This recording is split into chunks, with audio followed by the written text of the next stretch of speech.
देखो, आज हम करेंगे लो रेनॉल्ड्स नंबर हाइड्रोडायनेमिक्स। इसके अंदर क्या आएंगी, दो टाइप की इक्वेशन आएंगी, एक तो स्टोक्स, एक ओशन इक्वेशंस। जो हम अब पोर्शन करने जा रहे हैं वो स्टोक्स का करने जा रहे हैं। इसके बाद क्या आएंगे, ओशन इक्वेशंस के टॉपिक थ्योरम्स आएंगे। ये वाला टॉपिक बाद में डिस्कस होगा, पहले ये वाला टॉपिक डिस्कस होगा स्टोक्स का। इसके अंदर क्या है, स्टोक्स के अंदर स्टडी स्टोक्स फ्लोज। पहला टॉपिक है study Stokes flow. We have already study that for a free space. ये कहता है कि हम पहले पढ़ चुके कि फ्री स्पेस के लिए जो बाउंड्री वैल्यू प्रॉब्लम्स है इस टाइप की है। ठीक है, फ्री स्पेस के अंदर जो बाउंड्री वैल्यू प्रॉब्लम होंगी इस टाइप की होंगी। यहाँ पे डेल का square Q is equal to क्या होगा, ग्रेडियंट ऑफ पी के इक्वल, और डाइवर्जेंट ऑफ क्यू क्या होगा, 0 के इक्वल, और क्यू इज इक्वल टू क्या होगा, ई ऑन S1, और Q1 अप्रोच हो जाएगा 0 को एट इन्फिनिटी पे।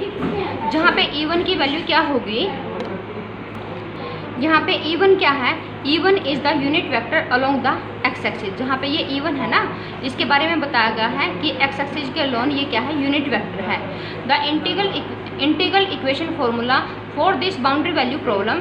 ये कहता है कि अगर हम इस बाउंड्री वैल्यू प्रॉब्लम को इंटीग्रल इक्वेशन के अंदर कन्वर्ट करें तो was found in the term of green tensor T1 and the green vector P1 2b।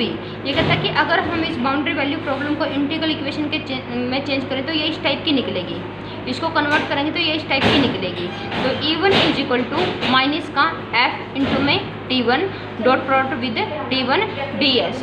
यहाँ पे कहता है कि जो ये ग्रीन फंक्शन P1 दे रखी है तो P1 किस में बिलोंग करता है, S1 में, और ये जो F है वो क्या है, करली क्यू बाय करली n माइनस का Pn। T1 क्या है यहाँ पे 1/8 पाई आई डेल स्क्वेयर x माइनस का अगजाई माइनस का ग्रेडियंट ऑफ दोबारा x माइनस का अगजाई, और P1 की वैल्यू ये है। समझ आ गया, क्लियर हो गया।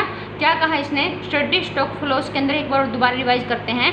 ये कहता कि हम पहले ही फ्री स्पेस के अंदर बाउंड्री वैल्यू प्रॉब्लम को पढ़ चुके हैं। इस बाउंड्री वैल्यू प्रॉब्लम को हम इंटीग्रल इक्वेशन के अंदर कन्वर्ट करें तो इस टाइप की आएगी, और जहाँ पे f की वैल्यू ये होगी, T1 की वैल्यू ये होगी, P1 की वैल्यू ये होगी, और जो ये P1 है वो किस में बिलोंग करेगा, S1 के अंदर बिलोंग करेगा। समझ आ गया इतना।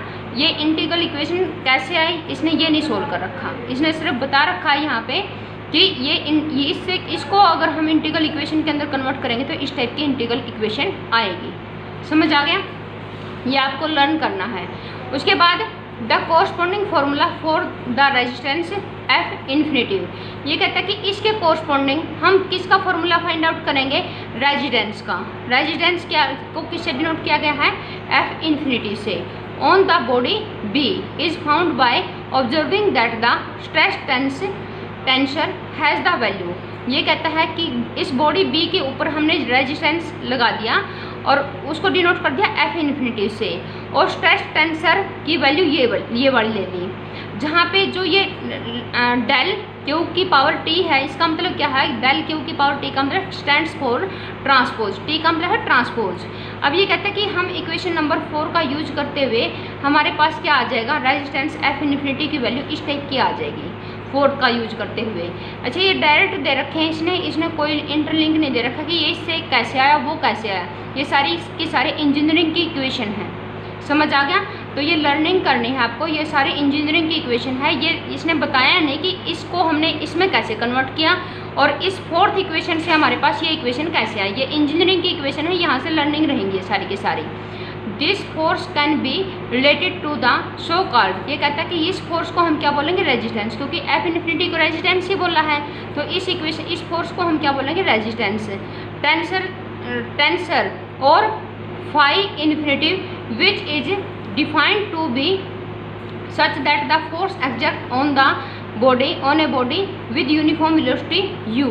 ये कहता है, और इस टाइप से हम F इन्फिनिटी हम डिफाइंड करेंगे, फाई इन्फिनिटी हम डिफाइंड करेंगे, जिसके लिए हमारे पास फोर्स होगी वो किस फॉर्म में होगी, phi infinity dot product with velocity, phi infinity with dot product of u, यानी ये क्या हो जाएगी, फोर्स हो जाएगी।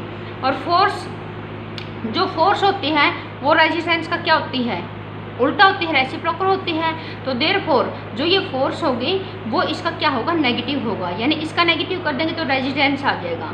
तो एफ इन्फिनिटी की वैल्यू क्या होगी, माइनस ऑफ दिस। समझ आ गया। जहाँ पे E की वैल्यू क्या है, E क्या है यहाँ पे, E is the unit vector in the direction of U। जो E है वो U की डायरेक्शन में यूनिट वेक्टर है। समझ आ गया इतना। तो ये इस टाइप से इक्वेशन है, ये वाली इक्वेशन, ये वाली इक्वेशन क्या किसके लिए ली गई है, ये मैंने आपको बता दिया कि कौन सी इक्वेशन किसके लिए ली गई है। ये सारी आप लर्न रखोगे। उसके बाद है boundary effect on Stokes flows, the presence of boundary. मान लिया कि जो हमने पढ़े थे S1 और S2, दो बाउंड्री पढ़े थे ना यहाँ पे स्पेस के अंदर। देखो स्टार्टिंग में ये इस वाले आर्टिकल के अंदर यहाँ पे S1 भी पढ़ा था और S2 भी पढ़ा था। अब ये कहता है कि यदि presence of boundary S2 necessitates the introduction of a new tensor T and corresponding vector P। ये कहता है कि यदि S2 की बाउंड्री एग्जिस्ट रहती है, यानी प्रेजेंस रहती है, तो हमारे पास इसके कॉरस्पॉन्डिंग एक नया टेंसर T आ जाएगा एंड एक कॉरस्पॉन्डिंग वेक्टर P आ जाएगा। यदि इसकी बाउंड्री प्रेजेंस है, S2 की बाउंड्री प्रेजेंस है, तो इस बाउंड्री के कॉरस्पॉन्डिंग हमारे पास एक टेंसर आएगा T और एक वेक्टर P आएगा। और दिस क्वांटिटी, और ये सारी के सारी क्वांटिटी क्या करेंगी, P है, T है, S2 है, ये क्या करेंगी, इस इक्वेशन को क्या करेंगे, सेटिस्फाई करेंगी। इक्वेशन नंबर 8 नाम रख दिया, जहाँ पे इसने बोल दिया कि जो S2 की बाउंड्री है वो इन्फिनिटी तक जाती है। जहाँ पे S2 की बाउंड्री है वो कहाँ तक जाती है, इन्फिनिटी तक। And T and P reduce to, ये कहता है कि T अप्रोच हो जाएगा T1 पे और P अप्रोच हो जाएगा P1 पे, as the given in the last article. तो कहते हैं कि हम क्या लिख सकते हैं फिर, T is equal to T1 plus का T2। समझ आ गया। और P equal to P1 plus का P2। इसमें क्या है, जो ये T2 है और P2 है, ये किसको चले जाएंगे, ये जीरो को अप्रोच हो जाएंगे। तो T किसको अप्रोच हो जाएगा, T1 को, और P अप्रोच हो जाएगा P1 को। क्योंकि इन्फिनिटी तक जाएंगे तो T2 की वैल्यू अप्रोच हो जाएगी जीरो को, और ये भी अप्रोच हो जाएगा जीरो को। तो देयरफॉर T अप्रोच हो जाएगा किसको, T1 को, और P किसको अप्रोच हो जाएगा, P1 को। समझ आ गया। यदि S2 किस पे जाता है, इन्फिनिटी पे जाता है। तो जहाँ पे इसने कह दिया कि T2 और P2 satisfy the homogeneous part of the system 8, ये कहता है कि इसके होमोजीनियस सिस्टम को क्या करता है, सेटिस्फाई करता है। देखो इसके होमोजीनियस सिस्टम को क्या मतलब है, T equal to 0 on S2, T equal to 0 on S2 यानी T2 इसको सेटिस्फाई करेगा। तो T2 क्या रहा, S2 के ऊपर क्या रहा, 0। जैसे ही S2 किस पे गया, इन्फिनिटी पे गया, तो इसी तरह P2 की भी वैल्यू क्या रही, 0 रही। जैसे ही हम किसके ऊपर लेंगे, S2 के ऊपर, और S2 किसको अप्रोच हो जाए, इन्फिनिटी पे, तो देयरफॉर P2 की भी वैल्यू कितनी रहेगी, 0 रहेगी। The equation, integral equation that is equivalent to the our problems. ये कहता कि तो इंटीग्रल इक्वेशन, इस टाइप की जो इंटीग्रल इक्वेशन ये हमने पहले भी, देखो बेटा ये हमने पहले भी डिफाइन की थी। E1 is equal to minus का F_T1 ds। तो E1 is equal to minus का F_T ds, और T की जगह पे क्या लिख सकते हैं हम, T1 प्लस का T2 ds। समझ आ गया इतना। Along with P and Q let us take the origin. ये कहता है जिसके अलोन में P और Q, हमने सपोज कर लिया कि ओरिजिन आल्सो ऑन S1, कि ओरिजिन है जो वो किसके ऊपर है, S1 के ऊपर है। और let epsilon be the parameter, epsilon हमने कोई पैरामीटर ले लिया, gives the ratio of A and the standard geometrical length of the solid B। ये जो एप्सिलॉन है वो किसका रेशियो है, A का, and standard geometrical length of solid B का, to the minimum distance between A point of S1 and A point of S2। ठीक है। उसके बाद है by the Taylor's theorem. Taylor theorem देखो इसी टाइप की होती थी कि T2 को इसने टेलर थ्योरम से एक्सपेंड कर दिया। सबसे पहले क्या लेते थे हम, f(0) का मतलब क्या है, यहाँ पे देखो T2 नोट का मतलब F2 तो फंक्शन की वैल्यू 0 के ऊपर। उसके बाद हम क्या लेते थे, इंक्रीमेंट, इनटू में क्या लेते थे, उसका डेरिवेटिव। तो डेरिवेटिव क्या होता है, यहाँ पे डेरिवेटिव की जगह पे क्या ले लिया, ग्रेडियंट और डेरिवेटिव एक ही बात है। तो T2 का ग्रेडियंट इनटू में R क्या है, यहाँ पे इंक्रीमेंट। और जहाँ पे x और अगजाई दोनों की वैल्यू कितनी होगी, यहाँ पे 0। इसी तरह नेक्स्ट इंक्रीमेंट अगजाई, और वही T2 का क्या ले लिया, ग्रेडियंट। और यहाँ पे भी x और अगजाई की वैल्यू कितनी होगी, 0। यहाँ पे ये कहता है कि where T2 is equal to this, define कर दिया ये फर्स्ट वाली value, and the subscript 0 on the gradient implies, subscript का मतलब x इज इक्वल टू अगजाई इज इक्वल टू 0, ये सबस्क्रिप्ट्स हैं। तो ये क्या है, जीरो है। किसके ऊपर जीरो है, ये ग्रेडियंट के ऊपर ये जीरो है with respect to the components of एक्जाई, इसी तरह आर के ऊपर और इसी तरह एक्जाई के ऊपर। Taking only the first order terms of 9th and 10th, ये कहता है कि 9th और 10th की अगर हम क्या लें, सिर्फ फर्स्ट ऑर्डर टर्म्स लें, तो E1 की वैल्यू देखो बेटा यहाँ से कितनी है, E1 की वैल्यू कितनी है, माइनस का एफ T1 प्लस का T2। तो E1 की वैल्यू अगर हम यहाँ पे शिफ्ट कर देंगे माइनस का एफ T1 माइनस का एफ T2, तो T2 वाली टर्म तो हो जाएंगे कैंसिल एक दूसरे से, सॉरी ये थोड़ा सा दूसरा। E1 की वैल्यू हम कहाँ से पुट करेंगे बेटा, यहाँ से पुट करेंगे, ठीक है। इस इक्वेशन से F इंटू में T1 F इंटू में T2, लेकिन F इंटू में T2 नेगेटिव है यहाँ से और यहाँ पे है पॉजिटिव, तो वो एक दूसरे से कैंसिल होंगे, तो देयरफॉर F इंटू में T1 बचेगा नेगेटिव में, जहाँ पे F is defined in the relation 7th without the subscript infinitive, that equation that is F is the resistance experience of, ये बता रखा कि F किसके लिए डिफाइंड हुआ है। The integral equation 11 has the same kernel as 3, ये कहता है कि जो इंटीग्रल इक्वेशन 11 है इसका जो कर्नल है, कर्नल ये वाला, और इक्वेशन नंबर 3 का देखो कर्नल, इक्वेशन नंबर 3 का जो कर्नल है ये रहा इक्वेशन नंबर 3। इक्वेशन नंबर 3 का भी कर्नल इसी टाइप का है, देखो ध्यान से, इक्वेशन नंबर 3 का भी कर्नल इसी फॉर्म का है। तो कहता है कि 11th integral equation 11 has the same kernel as of 3, so we can consider to a given velocity filled in the unbounded fluid, then B is moving with the uniform velocity। तो इसी तरह से ये कहता है कि हम कंसीडर कर सकते हैं कि जो यूनिफॉर्म वेलोसिटी है वो इस फॉर्म की है। अगर यूनिफॉर्म वेलोसिटी इस फॉर्म की है तो V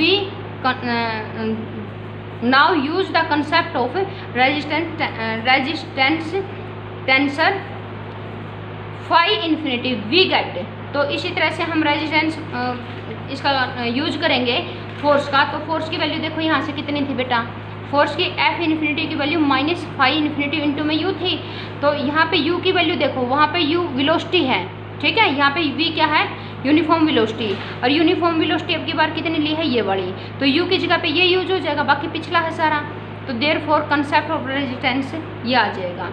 this equation can be solve two gives, ये कहता है कि इस इक्वेशन को हम सोल्व करेंगे और ये इक्वेशन फाइंड आउट कर लेंगे। एक तो इसमें बेटा एक हल्की सी मिस्टेक है, ये इन्वर्स नहीं आएगा। उसके बाद देखो, अगर हम यहाँ पे देखो F इजिकल टू ये है, ये वाली चीज़, ये देखो ये लिख ली मैंने, F इजिकल टू दिस। अब ये नीचे वाली इक्वेशन को अगर आप सोल्व करोगे, नीचे वाली इक्वेशन को अगर आप सोल्व करोगे माइनस का E1, और यहाँ से फाई इन्फिनिटी को अब बाहर कॉमन ले लो, फाई इन्फिनिटी की पावर माइनस का 1,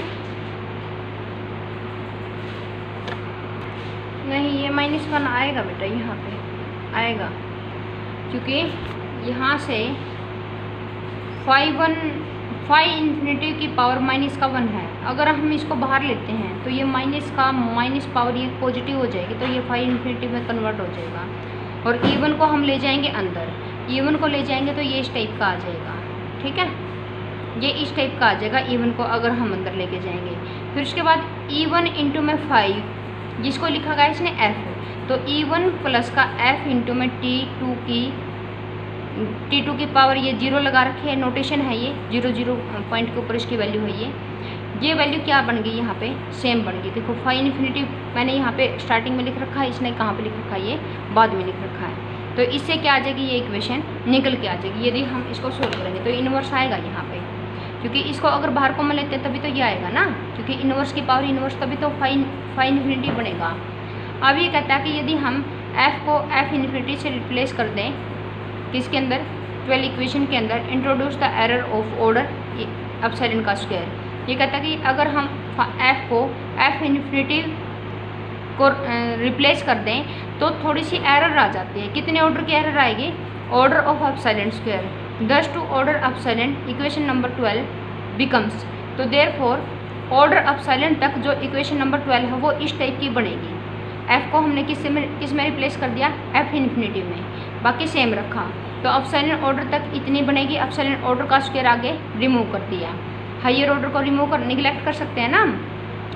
अब यहाँ पे बोलता है ये the principal axis of resistance of B क्या है, बॉडी, ठीक है, principal axis of resistance of B are defined so that when B moves parallel to one of them an infinity mass of fluid। ये कहता है कि इस type से हमने प्रिंसिपल एक्सिस को डिफाइंड किया है, जब बॉडी B किसी न किसी एक प्रिंसिपल एक्सिस के पैरेलल मूव करेगी इन्फिनिटी मास ऑफ फ्लूइड के साथ, the force is in the direction of the motion. जो फोर्स होगा वो मोशन की डायरेक्शन में ही होगा।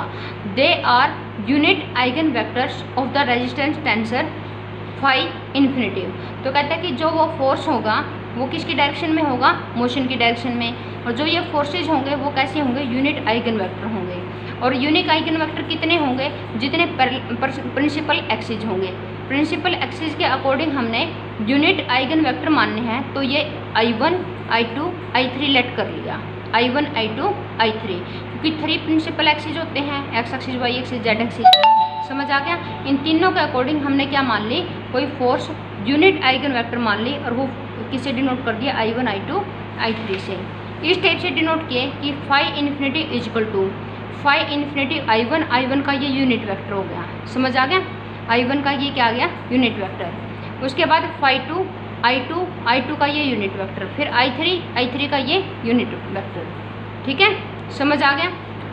Late us become T2 0 into components with these eigen vectors as basis.